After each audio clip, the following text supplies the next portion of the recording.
Hi mga ka-studio! Nakapag-decide kami ni Mrs. na kumain muna sa labas. Kaya sumakay kami ng motorcad kasama si Sas papunta dito sa Mugaway Food Park. Ito pala ay located sa Bangbang, Cordova, Cebu, katabi ng Gaisano Grand Mall. Super okay naman po yung area na dito. Nature friendly, malinis at maliwalas. Kanina pa kami nag-ikot-ikot, buti na nakahanap na si Mrs. ng mga kainan namin. Dito sa may sulok ng Mugaway Food Park, ang Debre 19 Bistro. At hindi na nga pinatagal ni Mrs. dahil talaga nagugutom na kami, nag-order na agad siya. At ito pala yung menu nila. May rice bowls, snacks, burgers, drinks at iba pa. Nailista din agad ng crew yung mga order namin kaya umupo na sila Mrs. At habang hinihintay yung order namin ay minom na muna si Sax ng tubig dahil nauuhaw na siya. Buti lang nandyan na si ate. Makakain na rin sa wakas. Ito pala yung order namin. May rice adobo with sunny side up, signature beef burger, spicy bacon o mushroom beef burger, pasta pad thai, chicken wings at latte Oreo choco fudge. Maraming salamat Lord sa lahat ng mapagkain. Amen. Kain po. Sinimula na agad ni Sax, isang malaking subo sa rice at pamaray sa chicken wings na paborito niya. Halatang nahihirapan si Sax ngat-ngatin yung wings kasi maliliit pa yung ipin niya sa harap. Okay lang yan be, it's part of growing up. Ako naman, ito pala yung best seller nila na spicy bacon and mushroom beef burger. Talaga namang cheesy yung sauce. At mayroon ding side dish na fried potato. Mga unta, unang subo. Masarap nga. Mahilig talaga ako sa burger mga ka-studio. Isa pa nga. Oops, muntik na mahulog yung cucumber. Sinsya na po at sobrang misi ng bibig ko. Parisan din natin ng fried potato. Crunchy.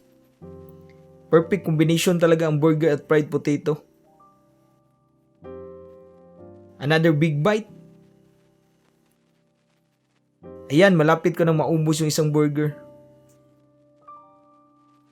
At tinalo na ni Mrs. yung order niyang pad thai.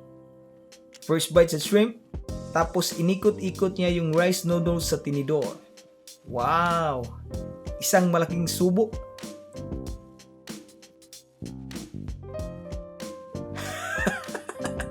Nahirapan si Mrs. sa haba ng rice noodles. Yun, approve daw. At tinuloy-tuloy na ni Mrs. ang pagsubo. Halata namang nag-enjoy siya sa kinain niya.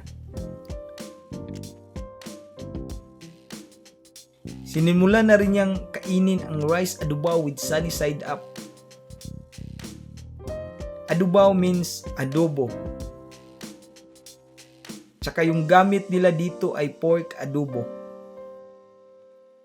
Nilagyan din pala nila ng side dish na pipino at kamatis.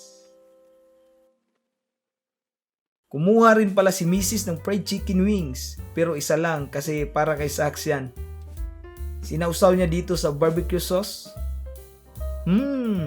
So far okay naman. Naubos na din pala ni Sax yung kanin niya oh.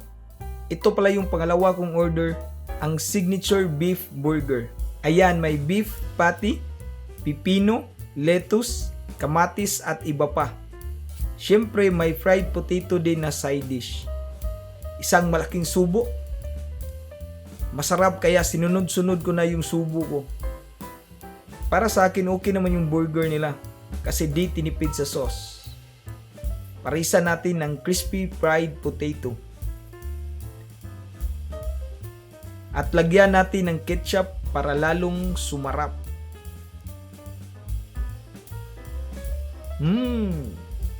Yummy. Ayan, paubos na. At sakto namang nabusog ako sa dalawang order ko na malalaking burger. Manghipos na ta. Excited na si Sax kainin ang latte Oreo choco fudge. Mga bata talaga mahilig sa matatamis at malalamig. Sakto din summer ngayon. Ayan, kinain niya yung choco fudge. At sinunod naman yung Oreo. At hindi na nga nakapagpigil si Sax, sinigop niya yung latte. Sobrang busog po namin sa mga kinain namin ngayon.